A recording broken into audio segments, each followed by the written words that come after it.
What made me want to become an artist? I think, I mean, thinking back to when I was quite young, I spent a lot of time with my grandmother, and she was she was a maker of things.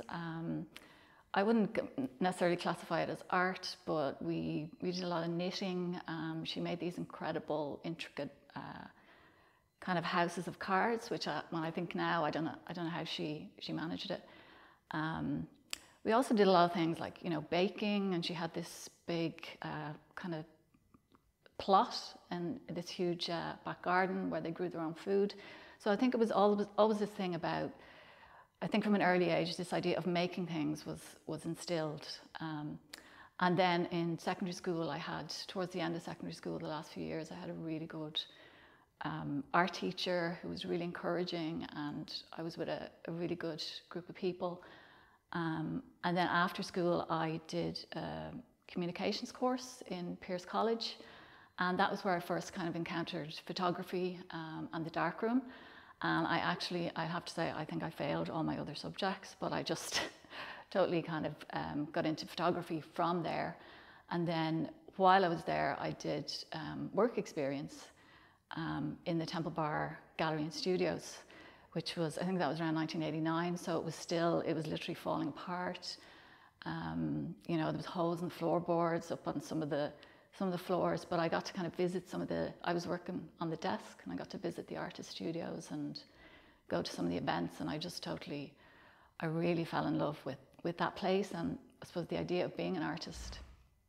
But then I just call it my wilderness years, that I ended up getting a 9-to-5 job, and I kind of put it aside for quite a while, although I was still taking photographs. But I really kind of came to the idea that I could be an artist, be a professional artist, when I did the BA in photography at the DIT, and that was around 2000. So literally from the day I walked into that place, I kind of thought, you know, there might be opportunities for me to exhibit my work. And then since I graduated, it's been ongoing. Like, I've just kind of never stopped. But I'd like to say that's like this idea of being the artist, that I might have liked the idea of it, but now that I am that, I kind of feel it's not so much that I am the artist, but I am the arts practitioner, and that's what I do. Like, it kind of informs the way I think and the way I live. So I've kind of forgotten about this idea of being the artist. It's just doing the work, and you know what comes from that. Both of the works in the Arts Council collection are from a series called Champions Avenue, which was made over a 2-year artist residency at Larkin Community College in Dublin 1.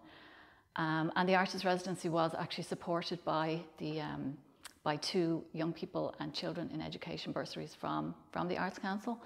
So in some ways, I feel it's really fitting that they're in the collection now, which is so that's kind of nice. So I suppose in terms of the works themselves, there's the portrait of Diane, and there's another image which is like an interior, kind of an architectural interior type of image. And in terms of how that relates to my practice now, I suppose an overarching theme is kind of people and place. And the theme that emerged out of working with Larkin and with other schools was around people and place, but also ideas of, I suppose, inequality of opportunity. A lot of the schools I worked with were day schools, so would have a certain level of disadvantage in terms of the opportunities or more the expectation of the children in these schools. So that theme of inequality, people, place is, I suppose it's contained within these works. And in terms of my practice now, I recently started a PhD, so I'm a year into a PhD at Dublin City University, practice-based PhD. So there's a large kind of, I suppose, art practice component in that I'll be producing an artist book and an exhibition, and it's based around. I'm basically doing a case study of the area of Cabra, Dublin 7, and kind of looking at it from a historical point of view and where it's at now, and in terms of the community of Cabra and how strong that community is and why it is that way. So Cabra was built in the 30s and 40s as a response to a major housing crisis in Dublin at the time.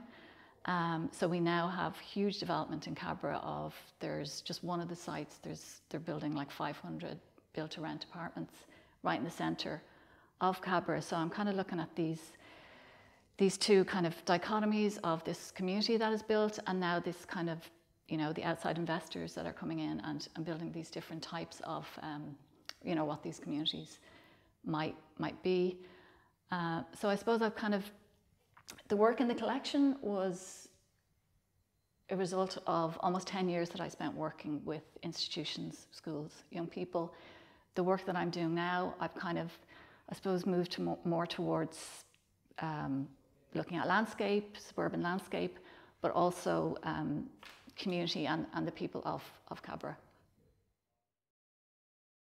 COVID has obviously had an impact, as it has for many people. But in some ways I feel lucky, because I know a lot of people had exhibitions opening that were suddenly shut down and couldn't have an audience.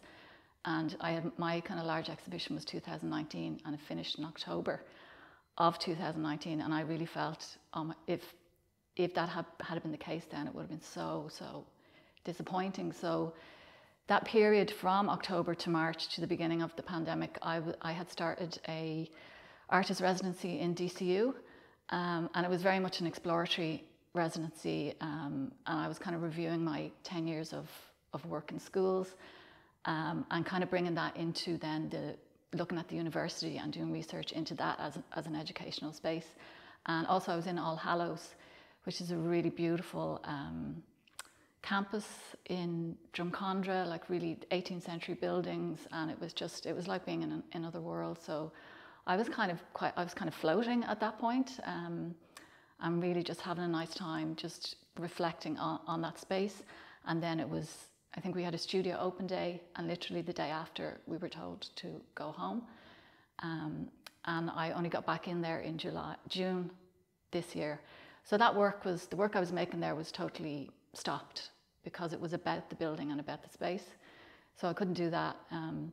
But then literally around that time, there was a call out for scholarships in GCU, PhD scholarships. So I thought, like, I'm stuck at home, and I had it in my mind anyway for a long time, and something come up in photography. So I thought, okay, this doesn't happen very often. So I just put my mind to putting in the application. So actually there was a lot of work, and then did the interview, and then was successful. So really the PhD and thinking about that, and my proposal took up quite a few months of the beginning of the pandemic, which is not to say that psychologically it was more the case that I was worried about my mother, who's, you know, elderly, you know, people who are in primary school. But for me, I think as an artist, you're used to working alone quite a lot. So I'm quite self-contained. So I was able to get on with my work. And then there was another commission came up. It was called the Diversity Commission, in association with the Creative Ireland, Dublin City Council, and the Gallery of Photography. And that involved working with a group of teenage girls. And my proposal had been to talk about diversity through a series of photo walks within the environment of each girl in Dublin. And of course, this was, I think it was towards November, December, when the pandemic really kind of kicked in again. So it made it impossible really to meet people. So we did a lot of work on Zoom, we had meetings, but then I was able to stagger these photo walks with each girl around Dublin. And I went to exotic places like Swords and Park West. And actually it was just really interesting, even in Dublin, the difference in the different landscapes. And I chatted with the girls, and I think actually the pandemic had more impact in that it made it more special to be able to just talk to somebody. And they were in the middle of doing their Leaving Cert, and they had so many concerns. It was almost like a holistic experience. And I kept, I took portraits, but I kept the photography side of it very low key, so that it wasn't like a big photo shoot type thing. It was more a conversation, a walk, And then we came back on Zoom and we all looked at each other's pictures and we talked about it. So that took nearly 6 months of the pandemic. And then I was commissioned by the National Gallery to take a portrait of Ed O'Brien, which was done like months and months previously. And we were trying to launch it. So there was literally a window around December, it turned out to be the day of her 90th birthday, which was really brilliant, that we were able to launch that. So, and then literally a week later, everything was shut down again. So it was, like, it's, in some ways, I don't know would I have pursued the PhD if this hadn't come along. I'd still be making work out in DCU. So I think it hasn't affected me as much as maybe some people, and in some ways, it's been okay. It means a lot to me to be part of the Arts Council collection. I mean, when I think of, you know, the other work that's contained in this collection through the years, I think I'm in really good company. And also I love the idea that it will be, you know, I suppose it will be here after I'm gone, and also the fact that it, you know, the work travels around, that other people will get to see it, and also that it, you know, it will be looked after for a long time. So it's kind of, yeah, it feels really great, and it is an honor to be part of the collection, but also the, you know, the support means a lot for, I think, for any artist, the financial support, and also, as I said previously, the fact that the Arts Council kind of supported this work from its inception with 2 bursaries in the Young People and Children in Education category. I mean, it wouldn't have been possible really for me to take those 2 years to make this work. So I think the fact that it's in the collection now is really, really appropriate.